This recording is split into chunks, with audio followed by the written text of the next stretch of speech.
మారడం అంటే చెప్పినా నీ మాట మారాలి.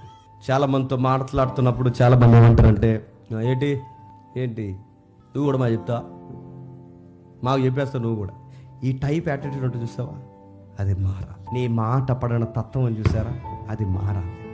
ఎదుటోని యొక్క లాభాలు లాక్కునే వ్యవహారం చూసారా, 10 రూపాయలు కొక్కుర్తే, అది మారాలి. నీకేమీ తెలియకపోయినా, ఏది ఎరగకపోయినా ఒక 2 స్నేహితుల మధ్య పొల్ల పెడతావే, అది మారాలి.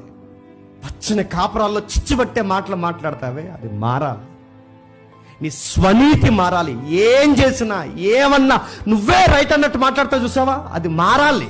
అది మారకపోతే నీ కాపురంతో ప్రాబ్లం అవుద్ది. అది మారకపోతే నీ జీవితంతో నీకే ప్రాబ్లం అవుద్ది. అది మారకపోతే నేను మళ్ళీ చెప్తున్నాను, నీ సహవాసంలో నీకే ప్రాబ్లం అవుద్ది. అది మారకపోతే నిన్ను నువ్వు డిఫెన్స్ ఇచ్చుకున్నంత కాలము నీకు నువ్వే ప్రమాదం అవుతావు, గుర్తుపెట్టుకో.